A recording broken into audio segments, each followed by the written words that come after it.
नमस्कार सभी को। मैं doctor Neha, practicing doctor at Bharat homeopathy.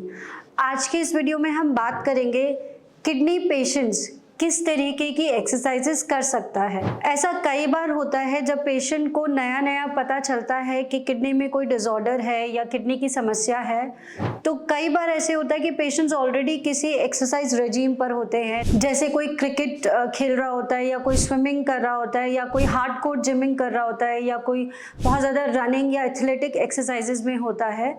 तो जब हम उन पेशेंट्स को पहली बार ये बताते हैं कि आपको इस तरीके की सारी एक्सरसाइजेस बंद करनी है, तो पेशेंट थोड़ा परेशान हो जाता है। तो सबसे अहम बात ये है कि आपको बदलती हुई लाइफ के साथ ये एक्सेप्ट करना है कि अब मुझे भी अपनी बॉडी में चेंजेस लेकर आने हैं। जो एक्सरसाइजेस, जो रेजीम, या मैं कोई हार्डकोर जिम करता था या स्ट्रेंथ ट्रेनिंग करता था, और अब अगर भारत होम्योपैथी से आपको ये एडवाइस मिल रही है कि आपको ये सब नहीं करना है, तो सबसे पहले इसको एक्सेप्ट करना है और इस बात पे अमल करना है। क्योंकि जब आप ये एक्सरसाइजेस नहीं करोगे तो हम आपको उसका पूरा ऑल्टरनेटिव सॉल्यूशन देंगे कि अगर आप एक्सरसाइज पे थे तो अगर ये बंद करना है तो क्या शुरू करना है, वो भी आपको अच्छे से बताएंगे। लेकिन सबसे पहले इस बात का स्ट्रेस नहीं लेना है। स्ट्रेस फैक्टर से शरीर के हर पैरामीटर्स डिस्टर्ब होते हैं। अब अगर हम बात करें कि क्या एक्सरसाइज रेजीम आप फॉलो कर सकते हैं ताकि आपके किडनी के जो वैल्यूज़ है, क्रिएटिनिन है, यूरिया है, वो बढ़े नहीं, बल्कि इस तरीके से हमें मैनेज करना है एक्सरसाइजेस को कि अच्छा प्रभाव पड़े, धीरे धीरे क्रिएटिनिन कम होने लगे। तो उसके लिए सबसे इम्पॉर्टेंट है बीपी शुगर का तो आपको ध्यान रखना ही रखना है, साथ ही साथ स्ट्रेस फैक्टर्स को मैनेज करके रखना है। किसी भी तरीके का शारीरिक और मानसिक तनाव नहीं लेना है।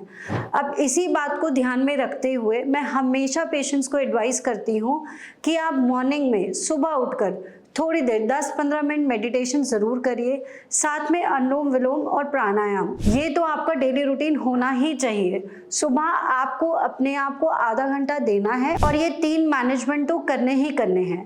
अब इसके साथ साथ हम स्पेसिफिक बात करेंगे कि किस तरीके की वर्क आप कर सकते हैं, कितनी देर कर सकते हैं और आप कौन कौन से योगासन कर सकते हैं। अगर हम वर्क की बात करें तो आप एक बार में 10 मिनट से ज़्यादा वर्क नहीं करना है। अगर आपको आदत है कि आप आधा घंटा या 10,000 स्टेप्स चलते हैं तो आप उसको पूरा करना चाहें कर सकते हैं, लेकिन एक बार में नहीं करना है। एक ही बार में 10,000 स्टेप्स नहीं चलने हैं। आप सुबह में 10 मिनट चल सकते हो, फिर दोपहर के खाने के बाद 10 मिनट चल सकते हो, सिमिलरली रात में भी चल सकते हो। तोड़ तोड़ के आपको वो वॉक करनी है। एक ही बार में सिर्फ 10 मिनट की वॉक आपको अलाउड है। अब हम बात करेंगे योगासन के बारे में। योगा एक्सरसाइजेस जो होती हैं किडनी पेशेंट्स के लिए बहुत लाभदायक होती हैं। ये बहुत अच्छी एक्सरसाइजेस होती है मसल स्ट्रेंथ गेन करने के लिए और किडनी के फंक्शंस को इम्प्रूव करने के लिए। इसमें मसल्स इस तरीके से यूज़ होती हैं कि बहुत ज़्यादा वेस्ट प्रोडक्ट आपकी बॉडी में नहीं बनता है और इसलिए क्रिएटिनिन और यूरिया भी फ्लक्चुएट नहीं करता है, रादर अच्छे रिजल्ट्स आते हैं।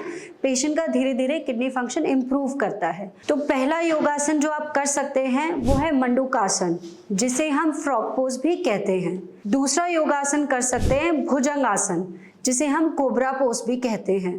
तीसरा योगासन आप कर सकते हैं पवन मुक्तासन, जिसे हम रिलीज पोज भी कहते हैं। चौथा योगासन आप कर सकते हैं सेतु बंद आसन, जिसे हम ब्रिज पोज भी कहते हैं। पांचवा योगासन आप कर सकते हैं अर्ध मत्स्येंद्र आसन, जिसे हम स्पाइनल ट्विस्ट भी कहते हैं।